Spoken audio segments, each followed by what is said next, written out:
Namaskar everyone and welcome to the Geeta Satsang for today. So let us start with the Prarthana. By the Guru's grace and the will of Shri Krishna, we have all assembled for this Geeta Satsang.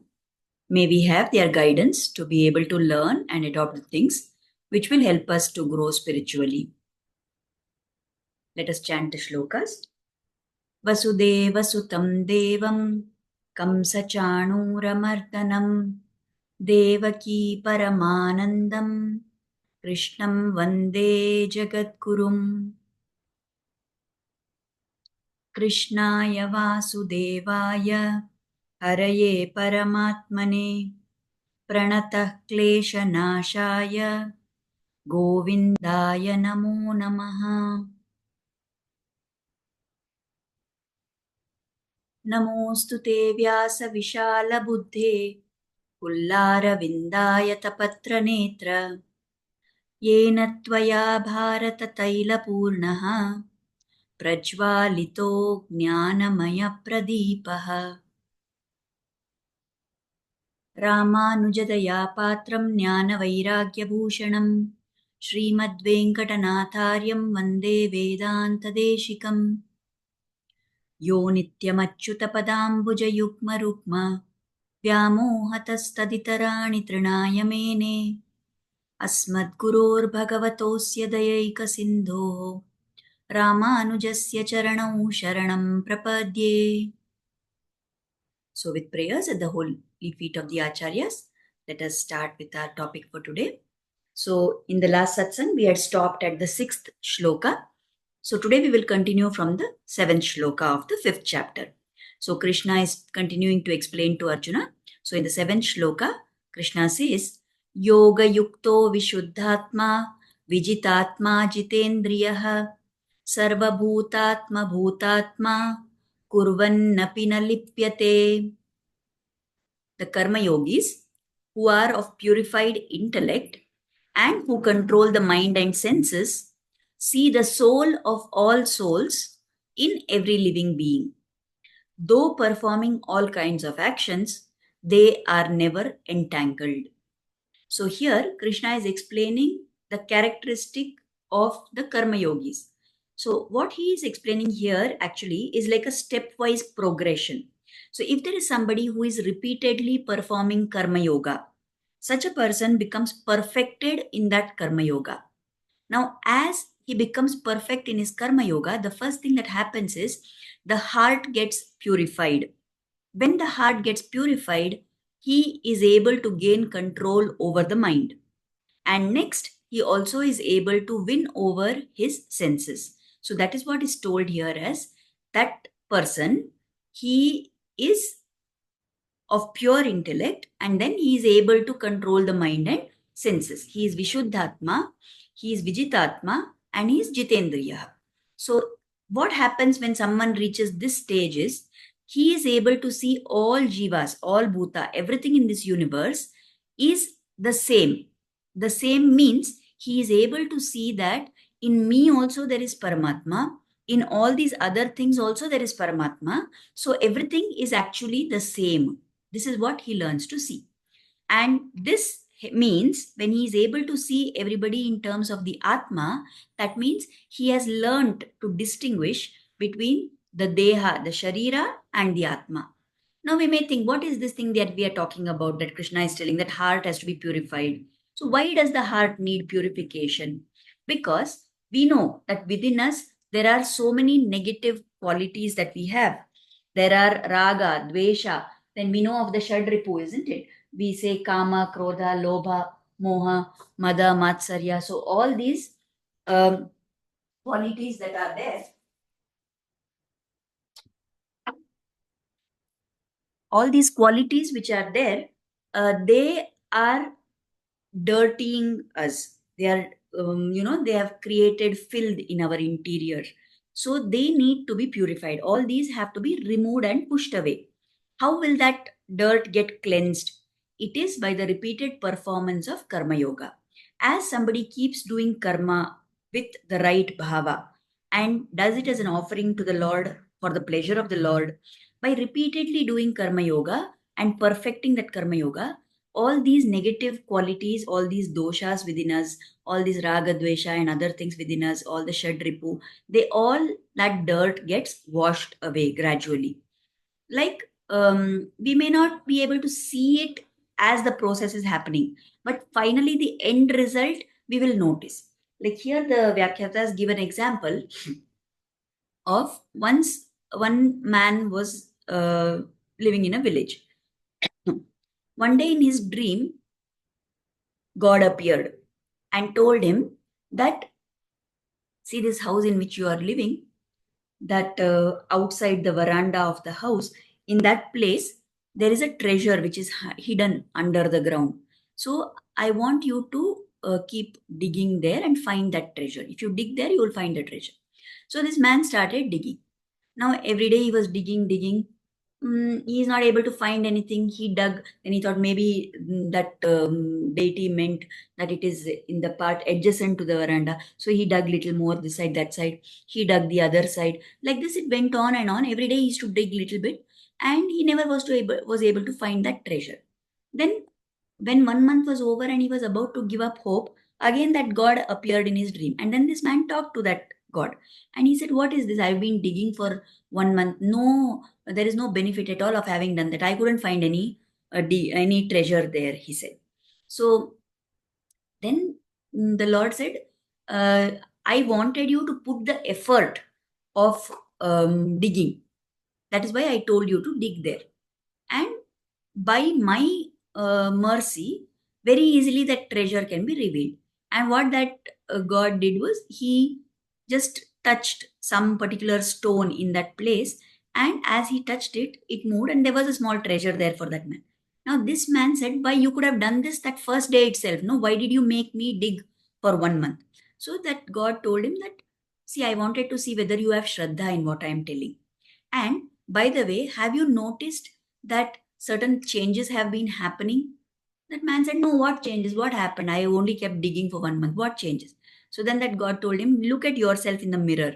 You will notice that you have lost some weight. Before you were having frequent complaints of some health issues. Now all those complaints have gone away. You have lost weight. You have become more trim. All these are also the effects of all the effort that you put in that hard physical labor of digging for the treasure.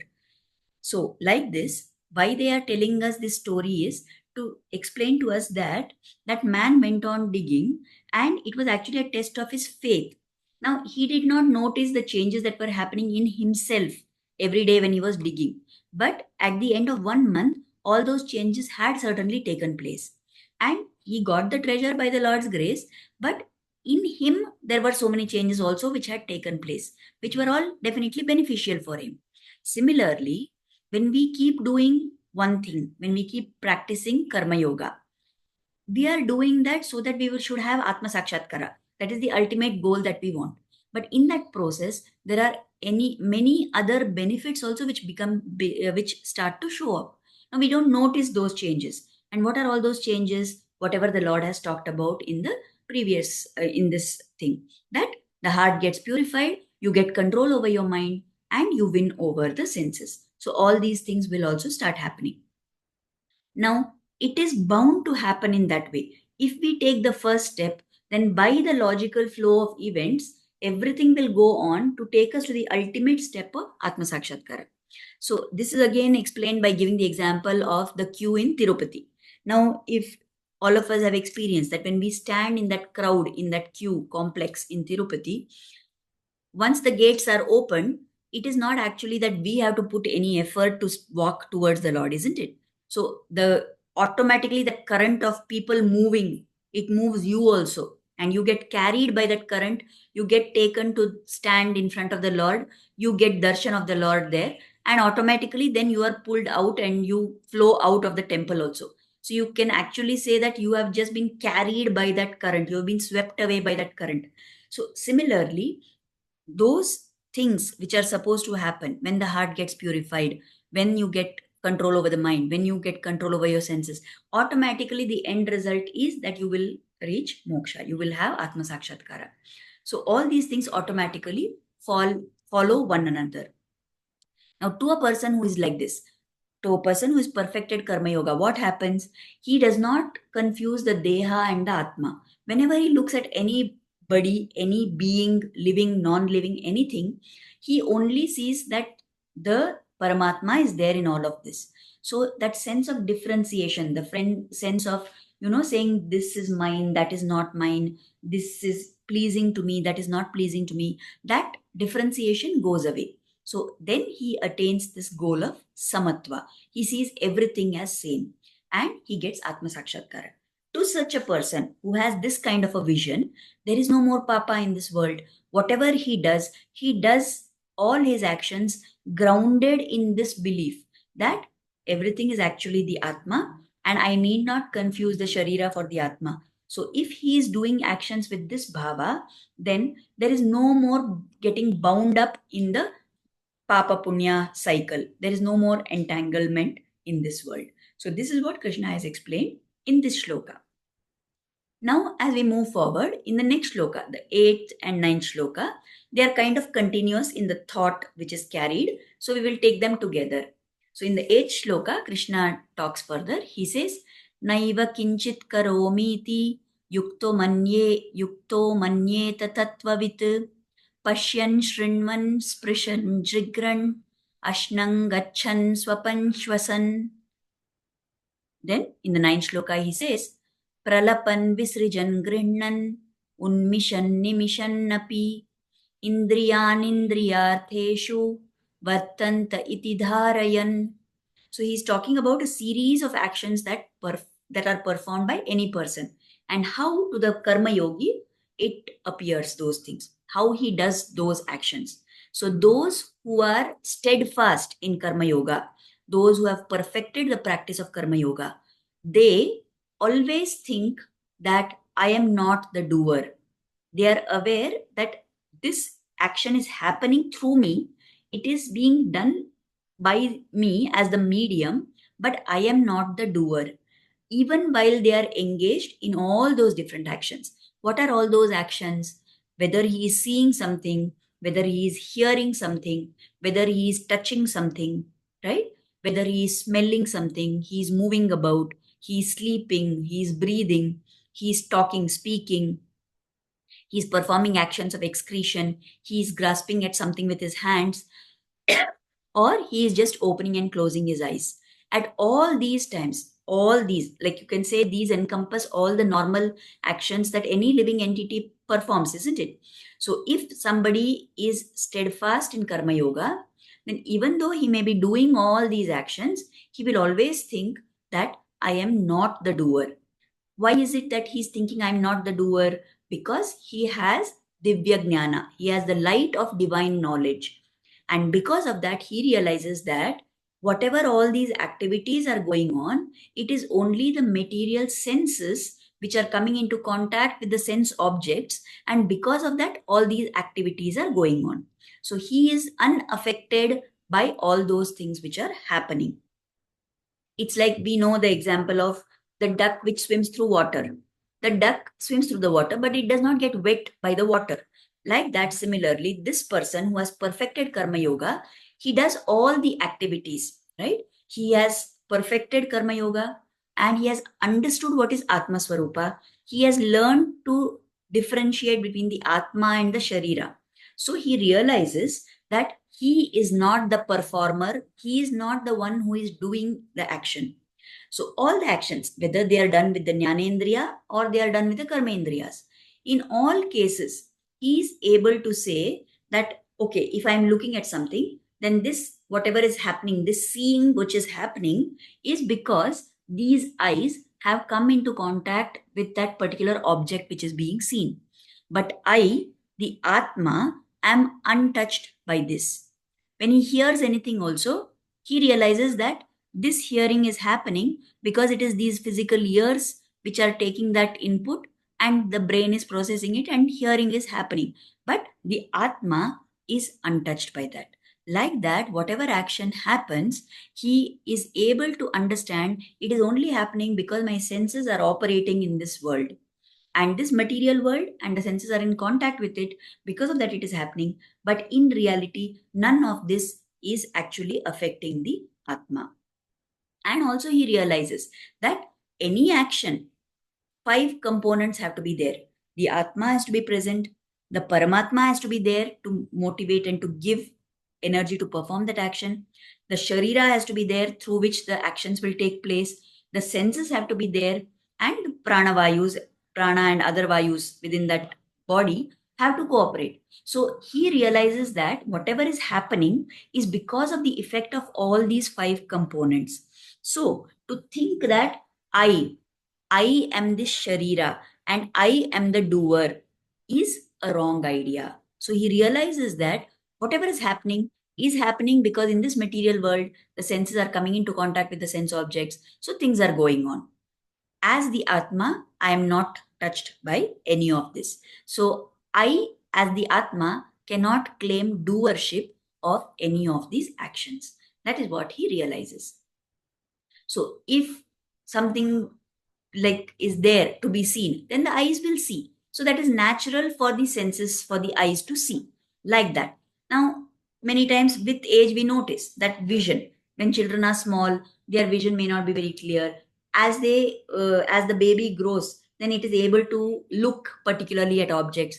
It has proper vision. Then, as the person ages and goes beyond the age of 40, there are changes in the vision. As the person becomes very old, then that vision gradually fades away, right? So all these things that happen, why are they happening? Because the eyes physically are undergoing change because of age. So that is the natural progression of the senses. But the Atma is unchanging, and that is not affected by these changes which are happening to the sense organs. So I, as the Atma, have no role in that. And as this understanding becomes more and more clear to him, when does that happen? When he repeatedly performs Karma Yoga and realizes that I, as Atma, am separate from this Sharira. And that is the Divya Jnana, the divine knowledge that he attains. So, this is the stage that any person doing Karma Yoga will pass through. Now, just to make this a little more vivid for us, this story can be told of there was a rishi called Ribhu, and he had a shishya called Nigada. Now, this Ribhu had taught all the shastras, everything to this Nigada. But he realized that that Nigada has a tendency to lose track, to, forget certain important aspects, especially related to all these esoteric concepts of Atma, Sharira, and all that. So after this, Nigada finished his Gurukula Vasa and he went away. He became a Grihastha. He started leading the life of a Grihastha person. And this Ribhu, his guru, decides to visit him. So Ribhu is the guru, Nigada is the Shishya. So this Ribhu visits this Nigada. He comes unannounced, and many years have passed. This Nigada is not able to recognize that this person who has come is actually my guru, Ribhu. So, but as is the norm for the Grihastha person to do, he welcomes this person who has come. He welcomes Ribhu. He offers him a seat. He washes his feet, and he says, "You have come at the right time. I have finished all my Devakarya and everything, and I was waiting for some guest to come to serve food to him, and after that I will partake of the food." So he says, "Fine. I have all these things that have been prepared in my house. Uh, Please sit down. We will serve you lunch." So then this Ribu, who has come as the guest, he says, "No, no, I don't want all these ordinary items that you have prepared. I want special items." And he gives specific names of certain sweets and certain, spicy items. And he says, "Please make all these, they are very rich, very different kind of items, which are normally made on festive occasions." So he says, "I want payasam. I want that particular kind of murk, that what chakli and all those kind of things. You please prepare all that for me." So this Nigada says, "Okay, fine, I will ask my wife to prepare." And without any complaint or anything, he tells his wife, and she prepares it also very fast. And that festive lunch is prepared, and this Nigada serves Ribu. So Ribu eats very heartily. He says, "Give me more of this, give me more of that," and he eats like very nicely. He has his lunch. He has a rich lunch. After serving him lunch, then this Nigada sits and he starts, pressing his feet, that Ribu's feet, and he starts fanning him so that he can relax. And he tells you, please take rest. And then casually, as it is the duty of a grihastha, he questions him that, are you satisfied with the food that I served? Is your stomach full now? Was it tasty, the food? And all that. Did you like the food that was served to you? Did you like the food which you ate? So this Ribu suddenly starts questioning him. What food? So this Nikada is very shocked. He says, the food which just now I served you and you ate. Who ate? I didn't eat any food. He said, no, I made paisa and chakli and all those things and my wife prepared and we served you. Who ate? What did I eat? What is this? Who feels hunger? Who feels thirst? Is it the body or is it the soul? And like this, he starts asking him questions. And suddenly, this Nigada realizes that, oh, this person is actually my guru, and he has come here to make me aware of that Atmajnana which I had forgotten. I had got caught up in my life as a Grihastha, and I forgot this concept of Deha Atma being different, which my guru had taught me. And he realized, and he falls at the feet of Ribu and says, I'm sorry, I forgot all that. Please forgive me. Thank you for coming to remind me of all this. So this Ribu again gives Upadesha to him, that how it is only the Atma which is real. The Sharira is not permanent, and anything which happens in this world is only being experienced by the Sharira, but the Atma is untouched by it, and all that he explains to him. And he says, now at least you remember all this and you live your life accordingly. And Ribu goes away. But he knows that this Nigada has still not become perfect in understanding and, experientially learning that thing. So he waits some more years. And after few years, again, then he wants to see how his disciple has progressed. So this Ribu again comes to Nigada, and many more years have passed. So, and again, Nigada has got lost in his own worldly life, in his Grihastha life. So what happens on this occasion when Ribu comes to meet him to that same city is, there is actually that Nigada is standing in one corner under a tree. And there is one big procession that Raja of that kingdom is passing through that town. And there is a big procession that is going by. And because of that, this Nigada it is actually lunchtime for him. And he has to go home and have lunch. But because this big procession of the king with all so many elephants and horses and soldiers and everybody, that big procession has to pass, he can't rush through in the middle, isn't it? We know protocol is there. When even now we know, when some big minister or prime minister and president and all pass through a place, there is some protocol. They will put all other traffic on hold. People can't walk around there. So like that, when this Raja was going also, everybody was standing at the sides and just watching that procession, because they could not cross till the Raja had gone through that place. So this Nigada was standing there. So this Ribu goes to him. Now he wants to again test his Shishya. So Ribu goes to him and asks him that, why are you standing here? You are looking as if you are hungry. Why are you not going home and eating? So this Nigada is taken aback. He says, can't you see such a big procession is there? And how can I walk in the middle of this? Can't you see that this Raja is going and all that? So this Ribu asks him, which procession? I can't see any. What is this you're talking about? What is the procession? Who is this Raja? What is that Raja's role? Where is the Raja? He asks. So this Nigada, still he has some patience, and he tells that, can't you see there? You look, see that elephant is there, and on that elephant this Raja is sitting. He is the king.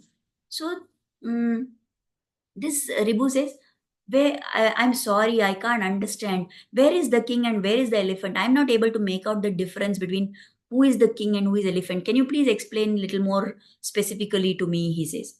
So then this this Nigada start getting little irritated. He says, can't you see that elephant is down and the king, the Raja is up?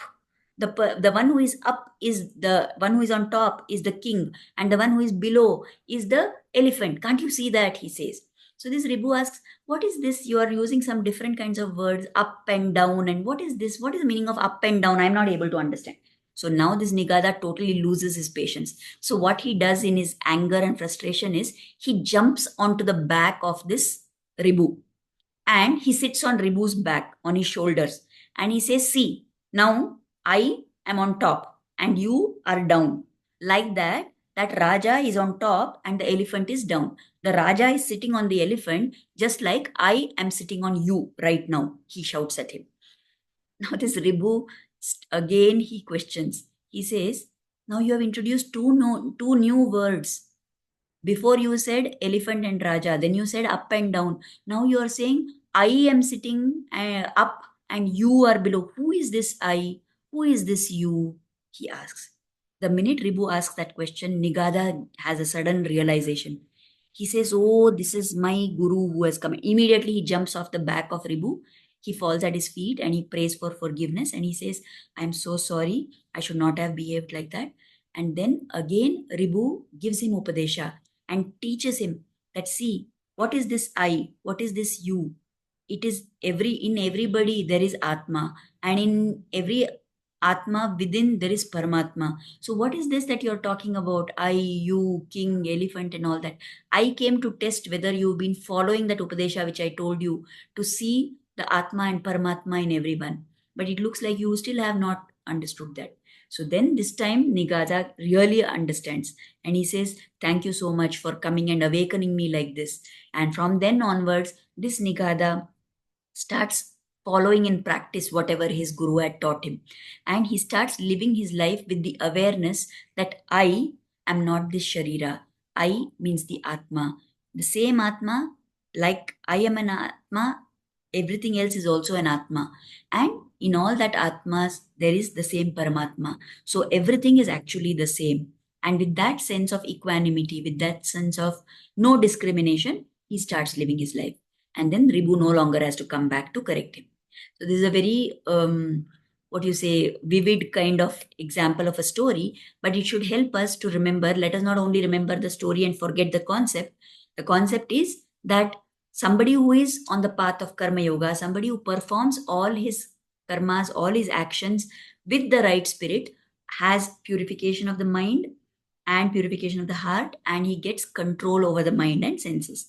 And with that, he is able to see the Sharira as being different from the Atma, and guided by that conscious understanding, he lives all his life. So, this for us, in actual terms, what it means is that if we are able to see that everybody is actually Atma and within every Atma there is Paramatma, then what should happen to us in our dealings with the world? Right now, we are at a stage where we have likes and dislikes. I like this, I don't like that. I like this person, I don't like that person. I talk nicely to this person, I am unpleasant to somebody else. I feel happy when one person talks to me. I feel angry or sad when somebody else talks to me. Things like this. And everywhere we are seeing differentiation, right? We treat certain people well, we treat other people badly. We should be able to gradually evolve to a stage where we see that everybody, that whatever actions they may be doing or however they may be behaving, it is because of their mind. It is because that particular what you say, swabhavas or prakriti is like that of that person. But in reality, in everybody there is Atma. So then we will start understanding that if in everybody Atma is there, then there is no question of me liking somebody and not liking somebody else. So we will gradually go to a stage where we develop samabhava. We are able to be equally the same to all around us. Of course, in practical reality, this is quite a far stage for all of us. It is a highly evolved stage, but that is what is the goal. We have to get there at some point of time. And we have to start practicing with small, small things that happen in our life. Learning not to be affected by the dualities, trying to practice staying even minded, whether we are faced with pleasure or with pain, learning to put our faith in the Lord and accepting everything as the Lord's will. That is one of the ways in which we can slowly start going ahead. And we do all our actions, but do them as an offering to the Lord. When we try to imbibe and, adopt that particular teaching of karma yoga in our life, then slowly as our shuddhikarana happens, as our heart starts getting purified, we will find it easier and easier to be good to everyone around us. So let us pray that Krishna will bless us to be able to get to this stage at some point of time. So we've taken up these shlokas. There are few more shlokas in this same vein, the next 2-3 shlokas, I think, and we will take those up in the next satsang. So we will stop here for now by offering Kritagnyata. Let us offer gratitude at the lotus feet of Sri Krishna and Guru for inspiring us to start and join this satsang. And let us pray for their blessings and grace to always be on us. Thank you everybody for joining. We will meet again next week as usual on Thursday. Same time. We will meet at 6:30 only as usual. Today because I had some other work, I got delayed. Thank you everyone. Namaskar.